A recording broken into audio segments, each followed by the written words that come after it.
এই রইল আমার 2 লাখ টাকার চাল।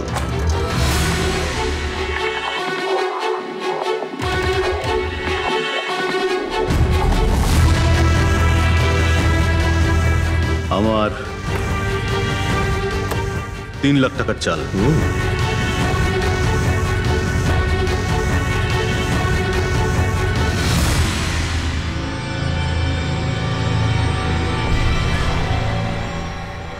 শো, মনে হচ্ছে আজকে আমার দিনটা খুব ভালো। আমাকে হারানো আজ তোমাদের পক্ষে সম্ভবই নয়। সম্ভব না, তাই না? হ্যাঁ, দাঁড়া দেখাচ্ছি।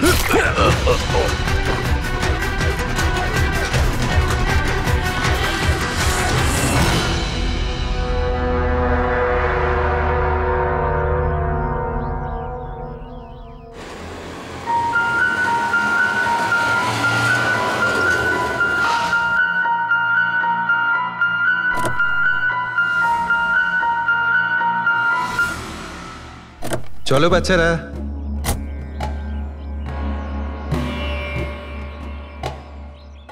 ভীষণ ক্লান্ত লাগছে, এত লম্বা ড্রাইভ। হেমন্ত, তুমি তো জানো আমরা ভ্যাকেশনে এসেছি, তাহলে কিছুদিন তুমি বিশ্রাম করে নিও। ওকে বাবা, ঠিক আছে, দরজা তো খোলো, আমি লাগেজগুলো নিয়ে আসছি। হ্যাঁ। এসো।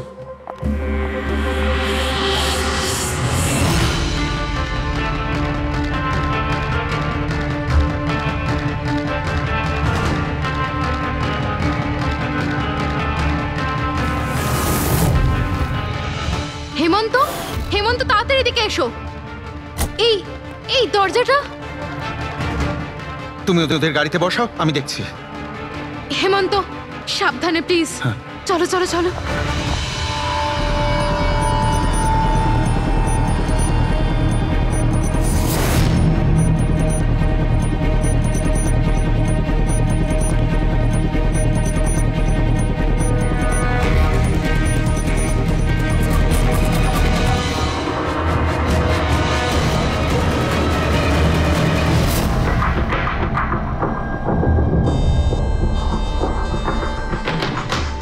তিন চারবার আঘাত করেছে ছুরি দিয়ে। লাশ খুব একটা পুরনো নয়, মনে হচ্ছে কাল রাতে খুন হয়েছে। জুয়া খেলার সময় মারা গিয়েছে। এই 5টা গ্লাস পড়ে আছে এখানে, আর এই 5টা ভাগে তাস বাটা আছে। মনে হচ্ছে এছাড়া আরো 4 জন ছিল, ওদের মধ্যে কেউ একজন মেরেছে একে। বাইরে থেকেও কেউ আসতে পারে। পুরবী পঙ্কজ, একটু দেখো তো এই জালনা কিংবা দরজা ভাঙা নেই তো? মিস্টার হেমন্ত, এই লোকটা কে? না স্যার, আমি তো এনাকে আগে কখনো দেখিও নি। এই লোকটা আপনার ঘরে মরে পড়ে আছে, আর দেওয়ালের চারিদিকে ওর ছবি লাগানো আছে। এটা কি করে সম্ভব? একজন অচেনা লোক আপনার এই হলিডে হোমে এসে তাস খেলছে, মারা গেছে। How it possible?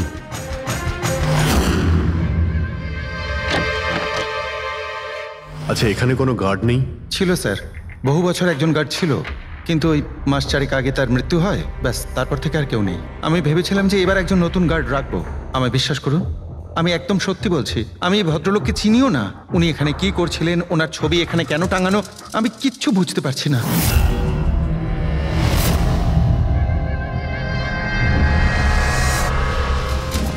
Pankaj,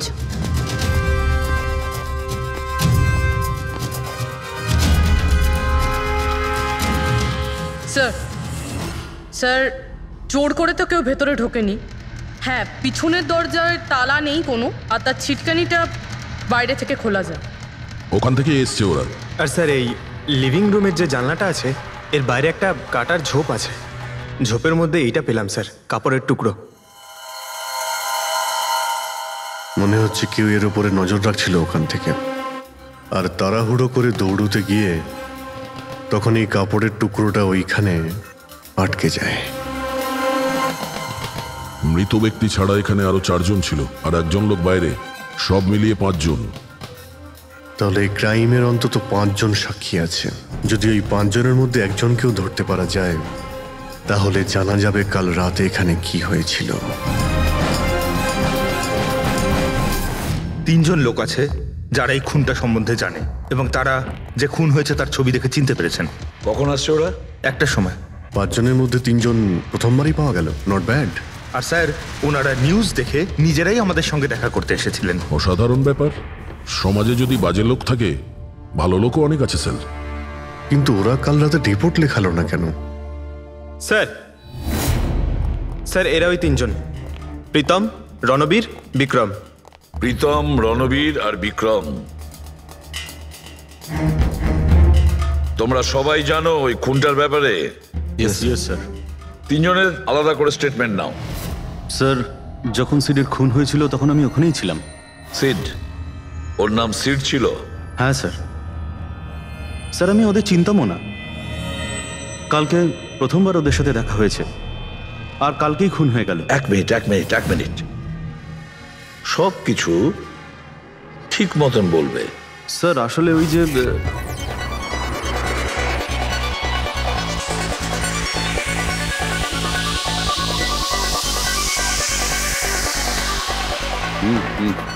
sure sir. কি হয়েছে স্যার? আপনি বোর হচ্ছেন? ক্লাবে ভালো লাগছে না আপনার? ক্লাব? তুমি এটাকে ক্লাব বলছো? মনে হচ্ছে ক্লাব তুমি দেখোইনি। স্যার, আপনি এখানে নতুন এসেছেন, এই শহরে প্রথমবার এসেছেন? হ্যাঁ, নিউ ইয়র্কে থাকি। একটা কাজের জন্য ইন্ডিয়াতে এসেছি। কাজ শেষ হয়ে গেছে আর শহরে বসে বোর হচ্ছি। আপনার বোর্ডন দূর করার একটা রাস্তা আছে আমার কাছে। রিয়েলি? কি? একটু এক্সপেন্সিভ। সেটা চিন্তা তোমায় করতে হবে না। কি রাস্তা আছে সেটা বলো। ভেবে দেখুন স্যার, লাখ টাকার ব্যাপার, আর রিস্কও আছে।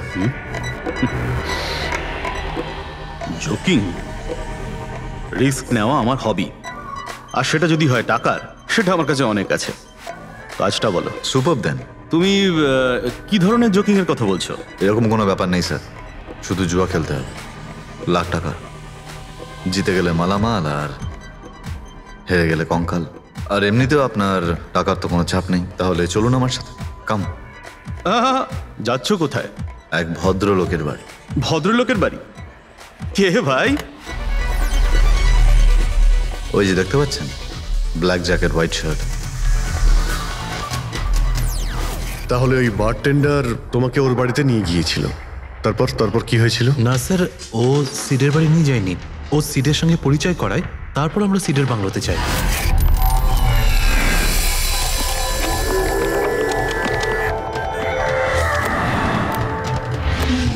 আর যখন আমরা ওখানে পৌঁছলাম তখন আগে থেকেই দুজন ওখানে ছিল।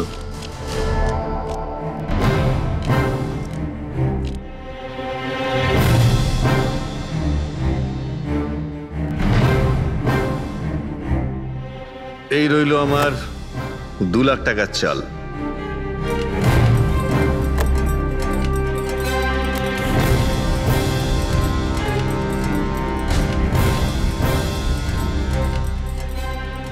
শো দেখা। দারুণ ব্যাপার ভাই। কি খেয়ে বসেছিস? জিতেই চলেছিস। আমাদেরও বলে দে, আমরা একটু টাকা কামাই। ভাই, যদি খেলেই যেতে পারা যেত তাহলে তো কোনো কথাই ছিল না। এগুলো সব কপালের ব্যাপার, আর আজ আমার কপাল ভীষণ ভালো। সেটাই মনে হচ্ছে। তাহলে আরেকটা ডিল হয়ে যাক। হয়ে যাক। এটা কি করে হতে পারে? বললাম না আমার কপাল খুব ভালো। তোর লাক আজকে ভালো না অন্য কিছু? মানে এটাই যে তুই তাসের মধ্যে সেটিং করে রেখেছিস। এ নিশ্চয়ই তাসের মধ্যে কিছু গোলমাল করে রেখেছে। ভাই, এর বাড়ি হয়তো কোনো ক্যামেরাও লাগিয়ে রেখেছে, নাকি তাসে গন্ডগোল করে রেখেছে। ভেবে দেখার ব্যাপার। তোর মনে হচ্ছে আমি চিটিং করছি? অফকোর্স, নাহলে আমাদের মধ্যে কারো হাতে ভালো তাস এলো না কেন? ওর এলো না, আমার এলো না কেন? তুই চিটিং করছিস? চিটার? এই, তুই আমাকে চিটার বলছিস? হ্যাঁ, তোকে চিটার বলছি। ও, হার মেনে নিতে পারছিস না তুই, তাই তো? খোকা, এটা বড়দের গেম, বাচ্চাদের নয়। যদি এখানে জিততে হয় না, তবে কার্ডে জিততে হয়। তাহলে বেরিয়ে যায় এখান থেকে। মুখ সামলে কথা বল। কি করছিস? তুই মুখ সামলে কথা বল, এটা আমার বাড়ি, বুঝলি? বেরিয়ে যায় এখান থেকে। কি করছিস কি ভাই? আরে ওকে তাড়া কেউ এখান থেকে। তার মানে হরিশ ওখান থেকে চুপ করে বেরিয়ে গেল? হ্যাঁ স্যার, প্রথমে আমারও মনে হচ্ছিল যে ও চলে গেছে, কিন্তু ও কিচেনে গেছিল। কিচেনে? হ্যাঁ স্যার, কিচেনে। যখন ও কিচেন থেকে বেরোলো তখন ওর হাতে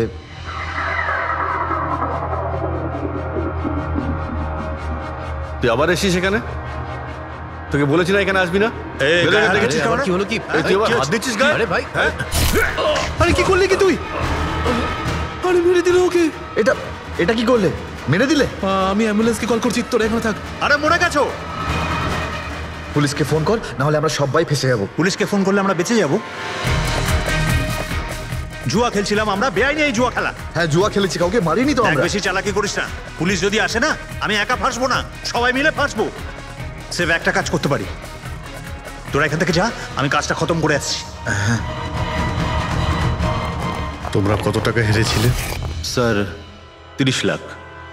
আমার প্রায় 50 লাখ মতন। স্যার 35 লাখ। এক মিনিট রণবীর, তুমি বলেছিলে যে সিড ওই সময় সাদা শার্ট পরেছিল। ইয়ে স্যার, উনি সাদা শার্টই পরেছিল।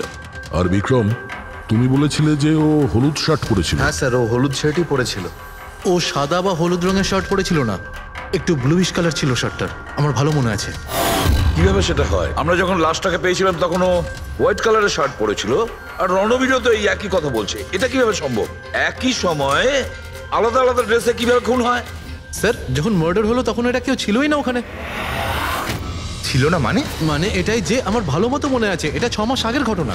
এরা ছিল না ওখানে। না স্যার, এটা পুরো 1 বছর আগের কথা। কি সব বলছে স্যার এরা? খুন তো কাল রাতে হয়েছে, তাই না? এক্স্যাক্টলি, খুনটা গতকাল রাতেই হয়েছিল, আর সেই সময় উনি সাদা রঙের শার্টই পরেছিলেন। এক মিনিট, এসব তোমরা কি বলছো? কাল রাত, 6 মাস, 1 বছর আগে? হ্যাঁ স্যার। আই হোপ তোমরা একটা লোকের মার্ডারের কথা বলছো যা কাল রাতে হয়েছিল, তাই তো? আর তোমরা বলছো এই দুইজন ছিল না মার্ডারের সময়? স্যার, এরা দুজন ওখানে ছিল না। আমি যে মার্ডারের কথা বলছি সেটা 6 মাস আগে হয়েছে। স্যার, খুনটা কাল রাতেই হয়েছিল, আর সেই সময় যারা ছিল সেই দুজন অন্য কেউ ছিল, ওরা তখন ওখানে ছিল না। হ্যাঁ স্যার, ওরা ঠিক বলছে, আমিও চিনি না এদেরকে। তোমরা তিনজনের সিডের কথাই বলছো তো? আর মার্ডার হওয়ার আগে ও তোমাদের সঙ্গে চেরিস ক্লাবে দেখা করেছিল তো? আর তারপরে ও তোমাকে হেমন্ত বিলায় নিয়ে গেছে? না স্যার, ও আমাকে সংকল্প ম্যানশনে নিয়ে গেছিল, আর সেটা ওই কীর্তি হিলসে। হ্যাঁ, কীর্তি হিলসে ছিল। না স্যার, ও আমাকে ইয়াশ হাউসে নিয়ে গেছিল, যেটা কার্টিস রোডে রয়েছে। একটাই লোক 3 বার 3 জায়গায় 3 রকম আলাদা আলাদা জামা কাপড় পরে কি করে মরতে পারে? হ্যাঁ, সালুকে বলো। আচ্ছা ঠিক আছে, ওকে। অজিত, সালুকে কোনো সূত্র খুঁজে পেয়েছে, তোমরা যাও সালুকের সঙ্গে দেখা করো, আর ততক্ষণে আমি এদেরকে একটু জিজ্ঞাসাবাদ করি।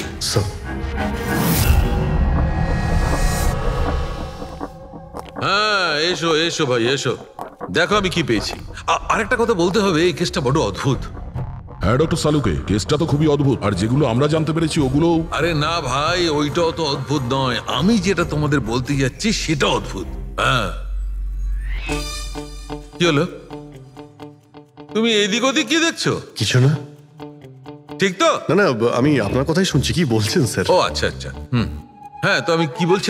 ও হ্যাঁ, অদ্ভুত। দেখো, আমি এর রক্তের সঙ্গে সঙ্গে রক্তের মতো আর একটা জিনিস পেয়েছি। রক্তের মতো? স্যার আপনার সন্দেহ একদম ঠিক ছিল, এটা ডাই ছিল। আরে সারিকা, তুমি এসে গেছো? মানে আমি বলতে চাইছি, কি বলছো তুমি? লাল ডাই? কি করে? আরে বাহ, কনসেন্ট্রেশন ফিরে পেয়েছো তুমি? আরে আমার কনসেন্ট্রেশন কোথায় গিয়েছিল? তোমরা সব সময় না আমার পিছনেই পড়ে থাকো। ও আচ্ছা। আমি সিডের বডি থেকে এই প্লাস্টিক ব্যাগটা পেয়েছি। এই ব্যাগ ওর শার্টের ঠিক নিচে ওর বডির সাথে টেপ দিয়ে আটকানো ছিল, আর এই ব্যাগটাতেই একদম রক্তের মতো ডাই রাখা হয়েছিল। এটা তো ঠিক ওই রকমই যেটা ফিল্মের শুটিং এ ইউজ করা হয়, বা হয়তো নাটকে। নাটক? হ্যাঁ, নাটকে। যতদূর আমরা জানতে পেরেছি তাতে এটা পরিষ্কার যে সিড একজন ঠক ছিল। সিডা তার সঙ্গীরা মিলে জুয়া আর মার্ডারের নাটক করে লোকেদের ঠকাতো। তার মানে এসবের মধ্যে ওই বারটেন্ডারও যুক্ত ছিল। ও জেনে বুঝে বড় লোকদের ফাঁসিয়ে এখানে এই কার্ড পার্টিতে পাঠাতো, আর তারপরে এই মার্ডারের নাটক। তো এই জন্য রণবীর, বিক্রম আর প্রীতম আলাদা আলাদা জায়গায় আলাদা আলাদা সময় এর মার্ডার দেখেছে। আর ওরা এসব অনেক আগে থেকেই করছে, কিন্তু কাল রাত ওদের নাটক বাস্তবে পরিণত হয়। প্রতিবারই একটা নতুন বাংলো, নতুন লোক ঠকানোর জন্য। আর বাকি সব সেম, একই খেলা, একই ঝগড়া, আর সেই একই সিটের মার্ডারের নাটক। লোকেদের কাছ থেকে টাকা নিয়ে পুলিশ কেসে নামে লোকেদের ভয় দেখিয়ে বের করে দেওয়া, সব কিছু সেম টু সেম। প্ল্যান তো খুব ভালো ছিল, কিন্তু কালকে হঠাৎ মার্ডার কি করে হয়ে গেল? কারণ কালকে রাতে একটা গন্ডগোল হয়েছে। মানে? 1 মিনিট।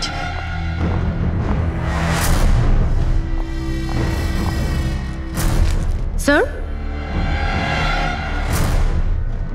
আর এই হচ্ছে ছুরি। এই ছুরিটাও সেই রকমই নকল যেমনই রক্তটা। যদি এটাকে কারোর শরীরে মারা যায় তখন এটা শরীরের ভেতরে যায় না, এটা ছুরির ভেতরেই চলে যায়। এই দেখো। কিন্তু ডক্টর, এটা যদি নকল চাকু হয় তাহলে এই নকল চাকু দিয়ে সিড মারা গেল কি করে? কালকে রাতে একটা ভুল হয়েছিল। এখানে একটা পেঁচ আছে, এই দেখো।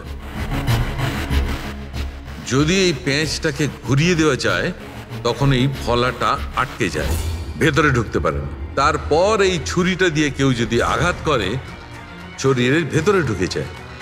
কেউ ইচ্ছে করে এই ছুরিটাকে এরকম বানিয়েছে যাতে সিড মরে যায়। এরকম তো সেই লোকটাই করতে পারে যে এই খেলার ব্যাপারে সব কিছু জানতো। এটা বোধহয় সে যে লিভিং রুমের ব্যালকনিতে ছিল, যার কাপড়ের টুকরো আমরা পেয়েছিলাম। আর দ্বিতীয়ত, আমাদের খুনির কাছে সে পৌঁছবে যে বাকি লোকেদের কার্ড পার্টি পর্যন্ত পৌঁছেছে। ওই bartender Dinesh. Excuse me? I am sorry sir, এখনো ক্লাব ওপেন হতে বেশ কিছুটা সময় বাকি আছে। Sorry sir. আমরা একটা কেসের ব্যাপারে এখানে এসেছি, আমরা সিআইডি থেকে। সিআইডি? হ্যাঁ বলুন স্যার, আমি কি করতে পারি আপনার জন্য? স্টাফেদের সঙ্গে কিছু কথা আছে। স্টাফেরা এখানে আছে? এখন সবাই তো এখানে নেই, কিছু লোক আছে যারা লকার রুমে ইউনিফর্ম চেঞ্জ করছে। আপনাদের একজন বারটেন্ডার দিনেশ, সে কোথায়? ম্যাম, কাল থেকে ও কাজে আসেনি, জানি না না বলে কোথায় গেছে। আচ্ছা স্যার, ব্যাপারটা কি? ও কিছু ঘটিয়েছে নাকি? করেছে কি করেনি সেটা পরে আপনি জানতে পারবেন। আপাতত আপনি ওর অ্যাড্রেস দিন আমাদের। স্যার, ও এখানে যে অ্যাড্রেস দিয়েছিল সেটা ভুল অ্যাড্রেস। অ্যাকচুয়ালি ও যখন উধাও হয়ে গিয়েছিল এখানে অ্যাড্রেস বুক থেকে ওর সব ডিটেলস বার করেছিলাম আমি, কিন্তু তারপর দেখলাম যে অ্যাড্রেসটা ভুল। আপনি চাইলে আমি আপনাকে অ্যাড্রেসটা দিতে পারি, কিন্তু আমার মনে হয় না আপনি ওকে ওখানে খুঁজে পাবেন। আপনি যখন কাউকে কাজে রাখেন তখন তাদের ডিটেলস নিয়ে রাখেন না? আপনি কি জানেন আপনার এই বারকে সামনে রেখে ও লোককে ঠকাতো? হোয়াট? আর আমরা এখন ওকে একটা খুনের ব্যাপারে খুঁজছি। Murder? I am sorry ma'am, আমি সত্যি জানতাম না। সেই জন্যই আগে থেকে ভালো করে খোঁজ নিতে হয়। রুলসগুলো আপনার ভালো করে ফলো করা উচিত ছিল। আগে থেকে এগুলো করলে আজকে এরকম প্রবলেম হতো না। I am sorry sir. আচ্ছা, এই দিনের সম্পর্কে আর কি বলতে পারো? কিছু জানো ওর সম্পর্কে? না স্যার, তেমন বিশেষ কিছু নয়, কারণ ও খুব কম কথা বলতো, বেশিরভাগ চুপ করেই থাকতো। সেই জন্য ওর বন্ধু কম ছিল, শুধু এক মেয়ে ছাড়া, মানসী। ও এখানে ওয়েট্রেসের কাজ করে। ওদের মধ্যে ভালো ভাব ছিল, যদিও ওরা দুজনে কোনোদিন এটা প্রকাশ করেনি, কিন্তু আমার মনে হয় যে ওদের মধ্যে প্রেমের সম্পর্ক ছিল। তো আপনি মানসীকে জিজ্ঞেস করেননি কি ছিল ওদের মধ্যে? জিজ্ঞেস করেছিলাম ওকে, কিন্তু ও নিজেও জানে না। কোনো ব্যাপার না, মানসীকে একবার ডাকুন তো। ঠিক আছে স্যার। স্যার, মানসী। মানসী, দিনেশ তোমার বন্ধু ছিল? ছিল মানে? ও ঠিক আছে তো? দেখো, একটা খুন হয়েছে, আমরা সন্দেহ করছি দিনেশ ওটাতে ইনভলভ আছে। আমরা ওকে খুঁজছি। তুমি জানো কোথায় আছে ও? আমি নিজেই অনেক টেনশনে আছি, ওর ফোনও লাগছে না। আর ও এখানে যে অ্যাড্রেসটা দিয়েছিল সেটাও নকল। আর আপনারা বলছেন যে ও কোনো মার্ডারের সাথে যুক্ত? আচ্ছা, আপনি তো ওকে খুব ভালো করেই জানতেন না? হ্যাঁ স্যার, আমরা একে অপরকে ভালোবাসতাম আর আমরা বিয়েও করতে চলেছিলাম। সেই জন্য ও কিছু টাকা জোগাড় করতে চাইছিল। আচ্ছা, ও এই টাকাটা ক্লাবের চাকরি থেকে জমাচ্ছিল নাকি অন্য কোনো সাইড বিজনেস ছিল ওর? চাকরি ছাড়া ও শেয়ার বিজনেসে ও টাকা লাগিয়েছিল। আর আমাকে বলতো যে ও অনেক টাকা রোজগার করছে, আমাকে দামি দামি গিফট দিত আর দামি দামি রেস্টুরেন্টও নিয়ে যেত। তো ও তোমায় ওর ঠকানোর বিজনেসের ব্যাপারে কিছুই বলেনি? ওর কোনো ছবি আছে তোমার কাছে? হ্যাঁ আছে।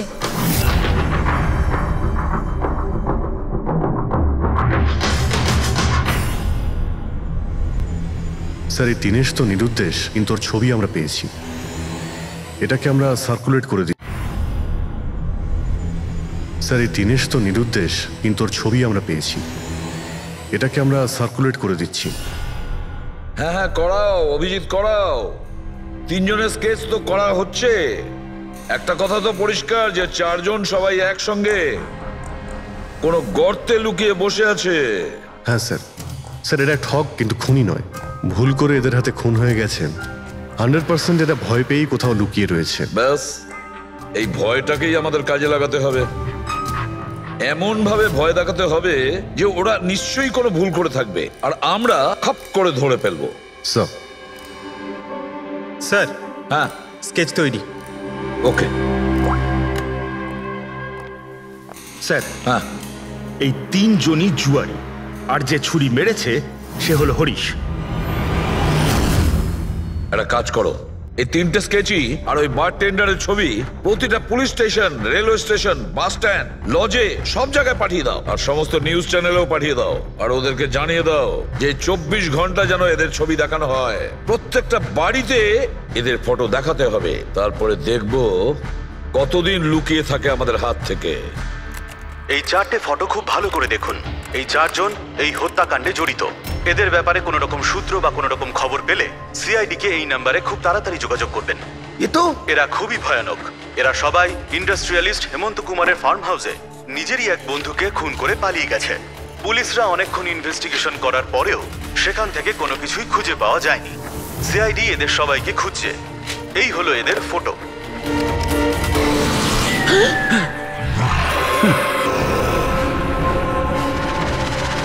ভাই শোন না, ম্যাচটা চালু কর না, ম্যাচ হচ্ছে। এরা সবাই ইন্ডাস্ট্রিয়ালিস্ট হেমন্ত কুমারের ফার্ম হাউসে নিজেরই এক বন্ধুকে খুন করে পালিয়ে গেছে। সিআইডি এদের সবাইকে খুঁজছে। এই হলো এদের ফটো।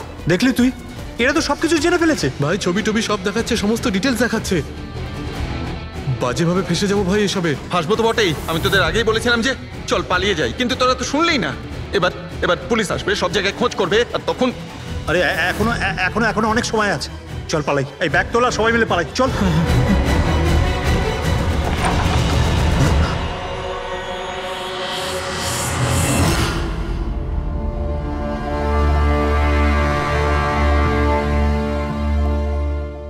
স্যার সিট তো আমার খুব ভালো বন্ধু ছিল, আমার পার্টনার ছিল, সবকিছু ঠিকঠাক চলছিল। এতদিন ধরে কোনো গোলমাল হয়নি। ওই রাতে কি যে হলো, আমি তো অন্যান্য বারের মতোই নকল ছুরিই মেরেছিলাম, কিন্তু মানে জানি না কিভাবে মরলো, আমি জানি না। এও জানে না। ওসব নাটক বন্ধ করো আর সত্যি করে বলো।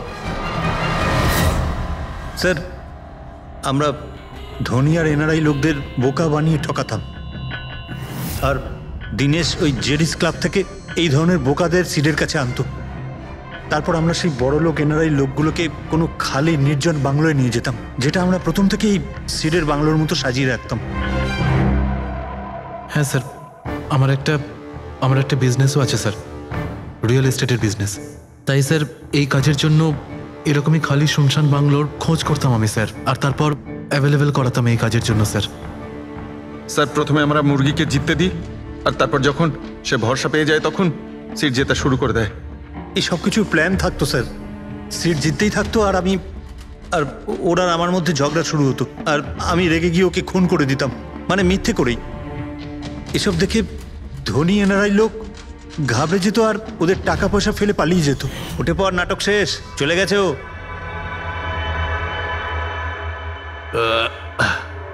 ঠিক গেছে তো রে? হ্যাঁ গেছে। উফ, আরে লেগে যাবে পাগল। তারপর আমরা ওই টাকাগুলো নিজেদের মধ্যে ভাগ করে নিতাম। ওই রাতেও সব এরকমই হয়েছিল। আমি ওকে ছুরি মেরেছিলাম, আর তারপর পুলিশকে ফোন করা যাক আর সবকিছু ডিটেইলে বলে আমি দেওয়া যাক। পুলিশের চক্করে পড়তে চাই না। আমার পাসপোর্ট, ইউএসএ সিটিজেনশিপ সবকিছু চলে যাবে। না না না না না, আমি যাচ্ছি। আরে ঘুমিয়ে পড়লি নাকি সিড? আরে ওঠ ভাই, অনেক হয়েছে, আর ওভার অ্যাক্টিং করতে হবে না। Seed set set. আরে এই তো সত্যি মরে গেছে। আরে ছুরিটা সত্যি সত্যি লেগে গেল নাকি ওর? আরে কি বাজে কথা বলছিস কি তুই? আরে সিট ওঠ না, সিট ওঠ না। আরে ছুরিটা কি করে? তুই ছুরিটা ইউজ করার আগে চেক করিসনি নাকি? আরে প্রথমবার করছি নাকি? শুটিংয়ের ছুরি এটা, একটাই তো ছুরি আছে না, কিন্তু এই খুন কি করে হতে পারে? আমাদের পুলিশকে জানাতে হবে। পুলিশকে যদি জানাই তো আমরা সবাই ফেঁসে যাব। তাহলে কি করব?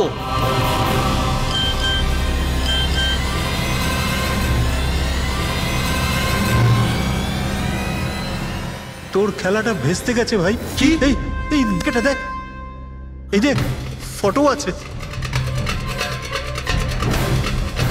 আরে আমি এই ফটোগুলো এখনই পাঠাচ্ছি পুলিশের কাছে অ্যাড্রেস সহ, ওরা এক্ষুনি ওখানে এসে পড়বে। তোর খুব শখ হয়েছিল না খেলার, এবার দেখি পুলিশের সাথে কেমন লুকোচুরি খেলিস। তুমি বলছো যে তোমরা ওখানে টাকা ফেলে পালিয়ে গিয়েছিলে? হ্যাঁ স্যার, পুরো 90 লাখ টাকা ছিল স্যার। আমরা সব ফেলে পালিয়েছিলাম। কিন্তু আমরা তো ওখানে কোনো টাকা পাইনি। আমি কিছু জানি না ম্যাম, ওই টাকাটা কোথায় গেছে, ওই নকল ছুরিটাই বা আসল কি করে হয়ে গেল, সিডের খুন কি করে হয়ে গেল, আমি কিচ্ছু জানি না ম্যাম। কেউ তোমাদের জালে তোমাদেরই ফাঁসি দিয়েছে, বুঝেছ? দেখো, এমন কেউ আছে যে তোমাদের এই খেলার ব্যাপারে সবকিছুই জানতো। ওই ছুরিটা নিয়ে কোনো গন্ডগোল করেছিল আর তাতেই সিট মারা যায়। আর ওই দিনেশ, ও কোথায়? সিড মারা যাওয়ার পর আমি দিনেশকে ফোন করেছিলাম, আমার কথা শুনে ও খুব ঘাবড়ে গেছিল, বললো কি যে ওই শহর ছেড়ে চলে যাবে। দিনেশ তো তখন থেকেই উধাও। তাহলে কি পুরো প্ল্যানটা আবার দিনেশ করেনি তো? ওখানে রণবীরকে পাঠায় আর হরিশের ছুরিটাই চেঞ্জ করে দেয়, আর তারপরে দিনেশ ব্যালকনিতে লুকিয়ে পড়ে। আর ওখান থেকে দিনেশ ফটো তুলেছে স্যার, আর হরিশকে পাঠিয়েছে, আর তারপর বলেছে যে পুলিশ আসছে, তাই এরা সব ভয় পালিয়ে গেছে। 90 লক্ষ টাকা ছেড়ে পালিয়ে গেছে। তার মানে দিনেশ আমাদের সাথে বেইমানি করেছে? বাহ, সবাইকে ঠকায় যে লোক, যখন তাদের সাথে এরকম হলো খারাপ লাগছে।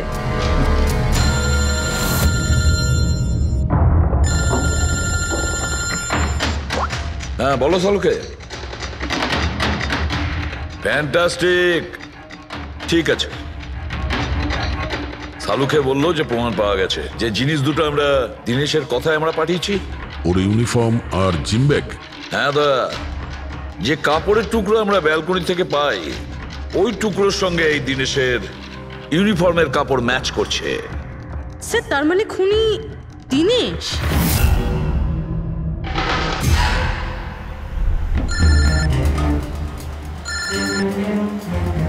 ACP sir, hello. কি জিটি রোড? ঠিক আছে স্যার, ওকে ওকে। জিটি রোডে যেতে হবে। দিনেশকে জিটি রোডের বাজারে দেখা গেছে।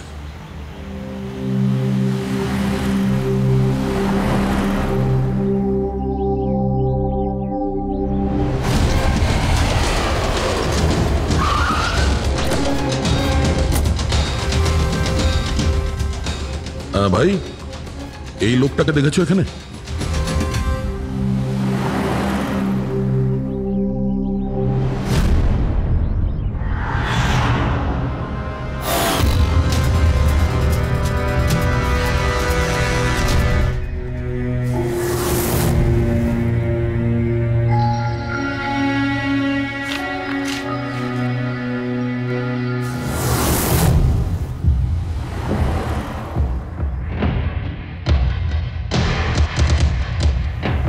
আচ্ছা, এই যে দাদা, একে দেখেছেন? হ্যাঁ দেখেছি তো।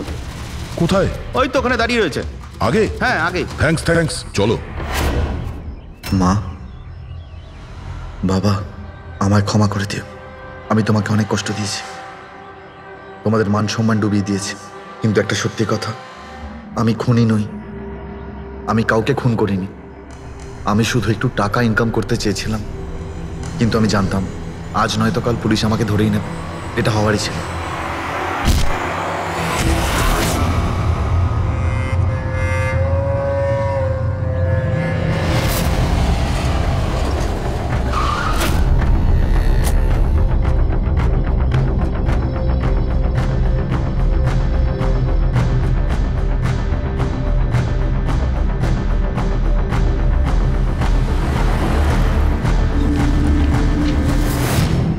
ক্ষমা করে দাও। এই বদনাম নিয়ে বেঁচে থাকার থেকে মরে যাওয়া ভালো। স্যার আমরা সিসিটিভি ফুটেজ চেক করে দেখেছি, ওকে দেখে ওখানে ডিপ্রেসড মনে হচ্ছিল। স্যার মনে তো হচ্ছে না কেউ ওকে ফোর্স করেছিল, ও নিজের ইচ্ছেতেই মারা গিয়েছে। সুইসাইড নোট পড়ে তো মনে হচ্ছে স্যার ও এই কাজের ব্যাপারে খুব লজ্জিত ছিল। ও এ ব্যাপারে জড়িত তো ছিল, কিন্তু সিটকেও মারেনি। স্যার দীনেশ নয় তো আর কে হতে পারে? এদের এইসব খেলার ব্যাপারে আর তো কেউ জানতোই না। এরকম ব্যাপার নয় তো যে এরা যাদেরকে ঠকিয়েছিল ওদের মধ্যে কেউ এদের থেকে প্রতিশোধ নিচ্ছে? হতে পারে। একটা কাজ করি, আমরা বোর্ডের ওপর পুরো সাসপেক্টদের নাম লিখি, ওদের ফটোগুলো ওই সাসপেক্ট মানে ওই এনআরআই যাকে হরিশ আর তার দুই বন্ধু মিলে ঠকিয়েছে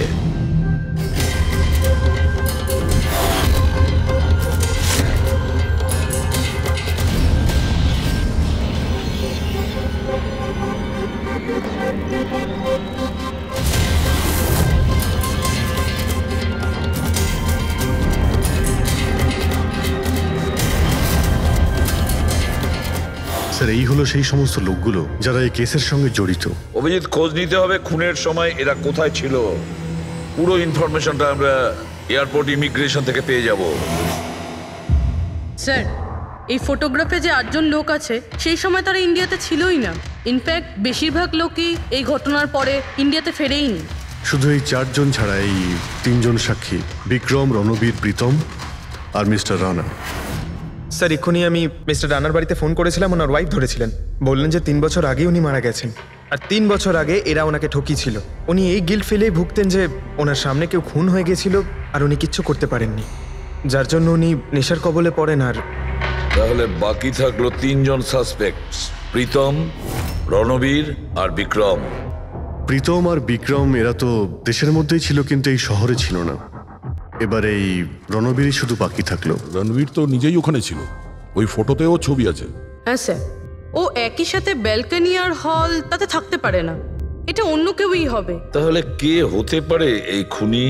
পঙ্কজ, মিস্টার রানা 3 বছর আগে মারা গেছেন, ওনার পুরো ডিটেলসটা আমার চাই। Sir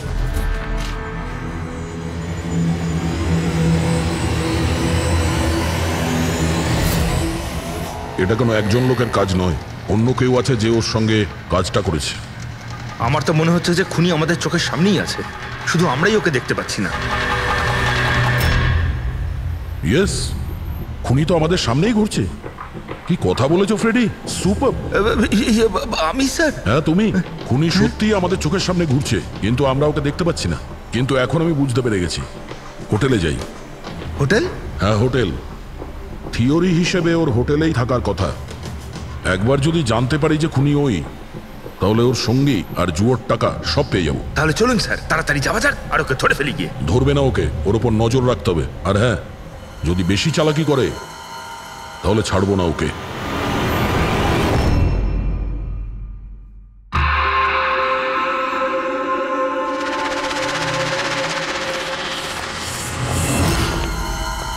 excuse me. হ্যাঁ স্যার। আমি আপনার ফোন থেকে একটা ফোন করতে চাই। করুন স্যার। ওয়েল, আমার একটু প্রাইভেট কথা ছিল আর কি। এছাড়া কি আপনার কাছে অন্য কোনো ফোন আছে? স্যার ওইটাই চলে যান, ওটা থেকে কথা বলে নিন। Thank you. Thank you.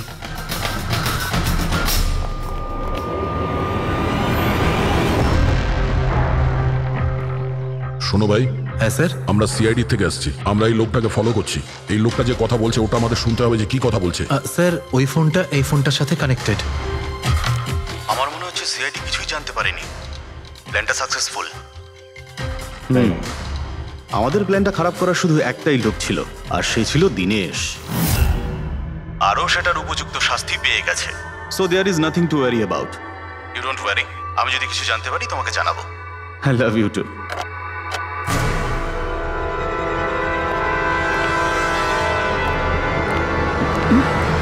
এই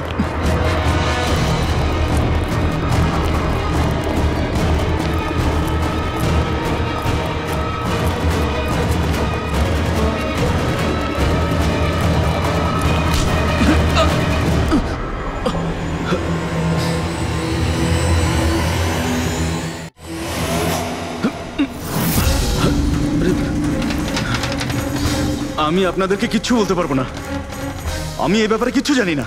তুই কিছু বলিস আর না বলিস, তুই ফোনে যা কথা বলছিলি না ওটা আমরা সবাই শুনে নিয়েছি, বুঝলি? শুধু এটা বল, টাকা কোথায়? হ্যাঁ, দেখো, মুখ বন্ধ করে কেন নিজের জীবনের সর্বনাশ ডেকে আনছো? তোমার মঙ্গল এতেই, চুপচাপ যা জানো সব বলে দাও। টাকাটা ওর কাছে রয়েছে।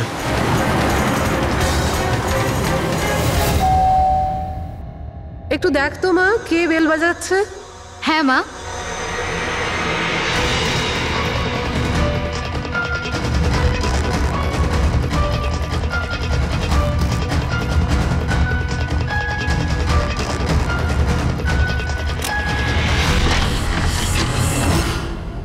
হাই, চিনতে পেরেছো?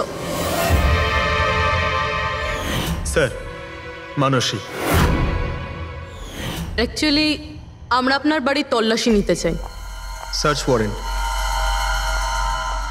কি ব্যাপার, আপনারা কারা? সিআইডি, আমাদের কাছে আপনার বাড়ির তল্লাশির অর্ডার আছে।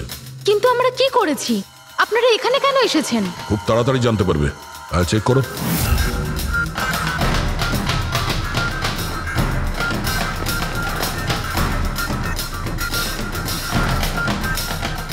দয়া স্যার,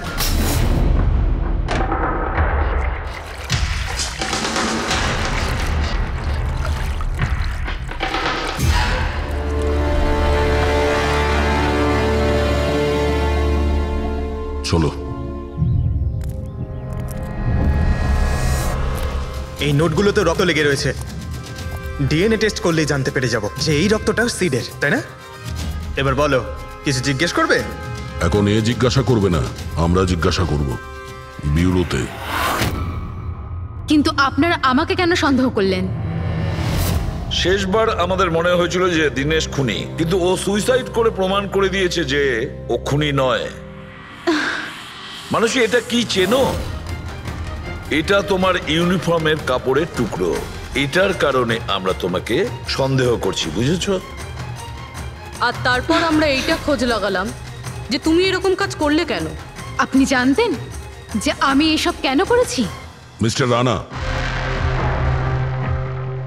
আপনার বাবা ছিল, রাইট? হ্যাঁ, উনি আমার বাবা ছিলেন, আর ওনার প্রাণ সিড আর ওনার সঙ্গীতের জন্য গেছে। উনি ওই ঘটনাটা কিছুতেই ভুলতে পারেননি। আর উনি একজন ডায়াবেটিসের রোগী ছিলেন। তারপরে উনি প্রচুর ড্রিঙ্ক করতে শুরু করে দিয়েছিলেন। উনি কি জানতেন এগুলো যা হচ্ছে সেগুলো সবই নাটক? না, উনি কিছুই জানতেন না। যদি এটা জানতেন তাহলে নিজের প্রাণ নিতেন না। উনি তো এই সব কিছুকে সত্যি মনে করতেন। ইউএসএতে ছিলাম আমি, যখন মা আমাকে কল করলো। বাবার অবস্থা খুব খারাপ ছিল। যখন আমি ইন্ডিয়া আসলাম তখন উনি আমাকে বললেন যে আমাকে ওনার কোনো অসম্পূর্ণ কাজ পূর্ণ করতে হবে আর ওনার অপরাধীদের শাস্তি দিতে হবে। তারপরে আমিও বাবাকে প্রমিস করেছিলাম যে আমি ওনার অসম্পূর্ণ কাজ শেষ করব। তারপরে উনি আমাদের সবাইকে ছেড়ে চলে গেলেন। তারপরে তুমি কি করলে? তারপরে আমি খোঁজ করা শুরু করি, কিন্তু ওই সময় এরকম কোনো কেস রেজিস্টারই হয়নি। কিন্তু পরে আমার মনে পড়েছিল বাবা বলেছিল যে এই জেডিস ক্লাবে দিনেশ ওনাকে সিডের সাথে দেখা করিয়েছিল। তো এইভাবে তোমার সঙ্গে দিনেশের দেখা হয়? হ্যাঁ, তারপরে আমি ওখানে ওয়েটারে চাকরি করা শুরু করি। দিনেশকে নিজের বন্ধু বানাই আর ধীরে ধীরে ওর কাছে আসতে থাকি। তারপরে পুরো বিষয়টাই আমি বুঝতে পেরেছিলাম যে কিভাবে ওরা আমার বাবাকে বোকা বানিয়ে আমার বাবার থেকে টাকা নিয়েছিল। কিন্তু আইনের কাছে সাহায্য চাওয়ার বদলে তুমি আইন নিজেই হাতে নিয়ে নিলে। বেইমানির বদলে বেইমানি। দিনেশের সঙ্গে তুমি ভালোবাসার নাটক করেছিলে। হ্যাঁ, আমি নাটক করেছি। ওদেরকে উপযুক্ত শাস্তি দেওয়ার জন্য আমি এটা করেছিলাম। আর এতে তোমার সাহায্য করেছে তোমার প্রেমিক, তোমার আসল বয়ফ্রেন্ড।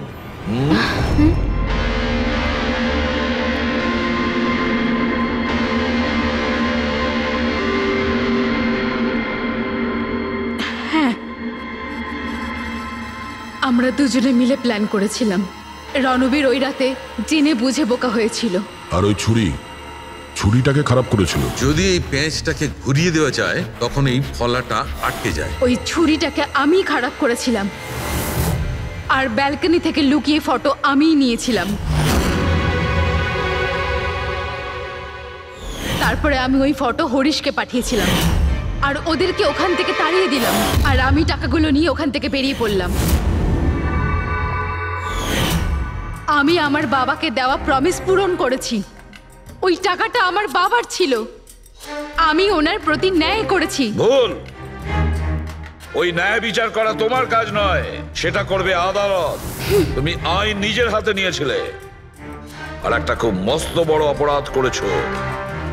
আইন তোমাকে কঠোর থেকে কঠোরতম শাস্তি দেবে, তোমাদের দুজনকে কঠোর শাস্তি দেবে।